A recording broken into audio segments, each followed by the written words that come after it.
Hello అండి, hi, welcome to Aparna's kitchen. Today's recipe వచ్చి very tasty and crispy masala dosa. ఈ మసాలా దోశని ఇంట్లోనే ఈజీగా ఎలా ప్రిపేర్ చేసుకోవాలో, దీనికి కావాల్సిన ఇంగ్రీడియంట్స్ ఏంటో ఈ వీడియోలో చూపిస్తాను. ఫస్ట్ అయితే నేను 4 పొటాటోస్ని తీసుకున్నానండి. మీరు చేసుకునే కూర క్వాంటిటీని బట్టి పొటాటోస్ని పెంచుకోండి. ఇది కాస్త ఎక్కువగా చేసుకోవాలనుకుంటే కనుక పొటాటోస్, ఆనియన్స్ మెయిన్ ఇంగ్రీడియంట్స్ కాబట్టి వీటిని కాస్త ఎక్కువగా తీసుకోండి. నేను 4 పొటాటోస్కి 4 ఆనియన్స్ తీసుకుంటున్నానండి. వీటిని ఇలాగా క్యూబ్స్ లాగా కట్ చేసుకోండి. కట్ చేసుకున్న తర్వాత వీటిని శుభ్రంగా వాష్ చేసుకొని వాటర్లో వేసుకొని కుక్కర్లో వేసుకున్న తర్వాత 2-3 విజిల్స్ అనేది రావాలి. బంగాళదుంపలు బాగా ఉడికిపోవాలండి. సో 2 or 3 విజిల్స్ అనేది కంపల్సరీగా రావాలి. ఇవి ఇలా వాటర్లో వేసుకున్న తర్వాత వీటికి సరిపడా రాక్ సాల్ట్, కళ్ళుప్పు వేసుకొని మూత పెట్టుకొని 2-3 విజిల్స్ వచ్చేంత వరకు ఉడికించుకోవాలి. ఇవి ఉడికే లోపల 4 ఆనియన్స్ని చిన్న చిన్న ముక్కల కింద కట్ చేసుకొని అలాగే కారాన్ని తగ్గట్టు పచ్చిమిర్చి వేసుకొని పక్కన పెట్టుకోవాలి. తర్వాత కడాయిలో ఆయిల్ వేసుకొని దాంట్లోకి పోపు వేసుకున్న తర్వాత కరివేపాకు కూడా వేసుకొని కొద్దిగా ఇంగువ వేసుకొని వేయించుకున్న తర్వాత మనం ముందుగా కట్ చేసుకున్నటువంటి ఆనియన్స్, పచ్చిమిర్చి కూడా వేసుకొని వేయించుకోవాలి. అయితే ఈ కర్రీగా కాస్త ఆయిల్ ఎక్కువగానే ఉంటే బాగుంటుందండి. సో కొంచెం ఆయిల్ కొద్దిగా ఎక్కువగానే వేసుకోండి. ఇప్పుడు ఆనియన్స్ కూడా వేసుకున్న తర్వాత మీడియం ఫ్లేమ్లో పెట్టుకొని ఆనియన్స్ అనేవి గోల్డెన్ కలర్ వచ్చేంత వరకు వేయించుకోండి. ఆనియన్స్ అనేది కొంచెం పచ్చి ఉండకూడదండి. సో మీడియం ఫ్లేమ్లో పెట్టుకొని గోల్డెన్ కలర్ వచ్చి పచ్చిపోయి ట్రాన్స్పరెంట్గా అయ్యేంత వరకు ఆనియన్స్ని ఉడికించుకోవాలి. ఇవి ఉడికే లోపల మనం 4 బంగాళదుంపలకి 4 ఆనియన్స్ కట్ చేసుకున్నాం కదా. సో ఇందులోకి 3 టొమాటోస్ని తీసుకొని, పెద్దవైతే 3 తీసుకొని, చిన్నవైతే కనుక 4 తీసుకోండి. తీసుకొని వాటిని చిన్న చిన్న ముక్కల కింద కట్ చేసుకొని పక్కన పెట్టుకోండి.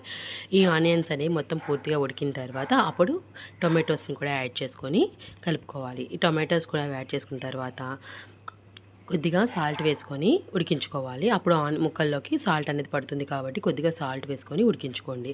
సాల్ట్ కూడా వేసుకున్న తర్వాత ఇందులోకి సరిపడా 1/2 టీ స్పూన్ పసుపు కూడా వేసుకొని వేయించుకొని ఒక 2 నిమిషాలు వేయించుకున్న తర్వాత మీడియం టు లో ఫ్లేమ్ పెట్టుకొని మూత పెట్టుకొని ఒక 10 నిమిషాలు మొత్తం టమాటోలంతా వాటర్ అంతా కూడా ఉడికేంత వరకు ఉంచుకోవాలి. తర్వాత పొటాటోస్ని విజిల్ తీసి ఇలా తొక్క తీసేసిన తర్వాత ఇలా మ్యాష్ చేసి పక్కన పెట్టుకోవాలి. క్యూబ్స్ లాగే ఉంచుకోవాలనుకుంటే కనుక నైఫ్తో కట్ చేసుకోండి. లేదంటే మ్యాష్ చేసుకోవాలనుకునే వాళ్ళకైతే కనుక ఇలాగా పీల్ తీసేసి యాడ్ చేసేసుకోవచ్చు.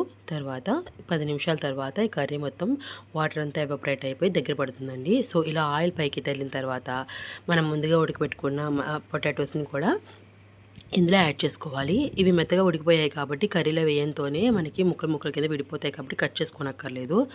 ముక్కలుగా కావాలనుకుంటే కనుక మనం వేసేటప్పుడే స్లోగా తిప్పుకోండి. అప్పుడు మనకి ముక్కలాగా తగులుతాయి. లేదు పేస్ట్ లాగా యాడ్ చేసేసుకోవాలి అనుకుంటే కనుక మ్యాషర్తో మొత్తం పేస్ట్ లాగా కర్రీని మ్యాష్ చేసుకోండి. ఇప్పుడు ఈ పొటాటో ముక్కలన్నిటినీ కూడా ఈ కర్రీలో యాడ్ చేసేసుకొని స్లోగా తిప్పుకోవాలండి. గట్టిగా తిప్పితే చిదిమైపోతుంది. సో స్లోగా మనం ముక్కలు అనేది చిదిమైపోకుండా కర్రీ మొత్తాన్ని తిప్పి ఒక 5 నిమిషాలు లో ఫ్లేమ్లో పెట్టుకొని కర్రీని ఉడికించుకోవాలి.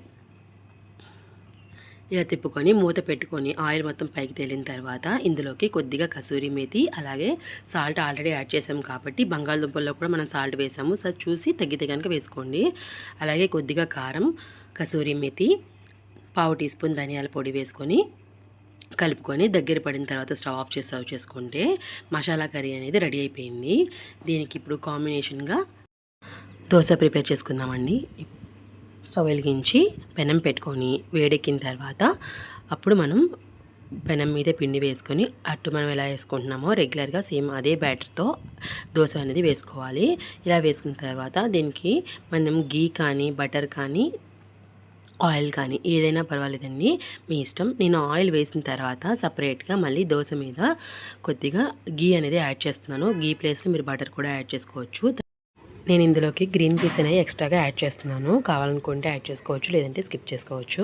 ఇప్పుడు దోశ 2 నిమిషాలు వేయించుకున్న తర్వాత హాఫ్ ప్లేస్లో మనం రెడీ చేసుకున్నటువంటి ఆలు మసాలా గ్రేవీని ఇంకో హాఫ్ ప్లేస్లో బటర్ కానీ గీ కానీ వేసుకొని కొంచెం ఒక 2 నిమిషాలు వేయించుకున్న తర్వాత అప్పుడు దోశని మడత పెట్టుకొని దోశ తిరగవేయకుండా మనం 2 నిమిషాలు వేయించుకొని గోల్డెన్ కలర్ వచ్చిన తర్వాత తీసేసుకోవడమేనండి. అయితే ఈ గీ కానీ బటర్ కానీ వేయడం వల్ల దోశకి ఫ్లేవర్ అనేది చాలా బాగుంటుంది. అలాగే టేస్ట్ అనేది కూడా పెరుగుతుంది. స్కిప్ చేయకుండా వేసుకోండి. అంతేనండి, ఎంతో టేస్టీగా ఉండే మసాలా దోశ రెడీ అయిపోయింది. వీడియో నచ్చితే లైక్ చేసి షేర్ చేసి కమెంట్ చేయండి. మరిన్ని రెసిపీస్ కోసం మన ఛానల్ని సబ్స్క్రైబ్ చేసుకోండి. అలాగే పక్కన బెల్ ఐకాన్ కూడా యాక్టివేట్ చేసుకుంటే నేను చేసే రెసిపీస్ అన్నీ మీ వరకు వస్తాయి.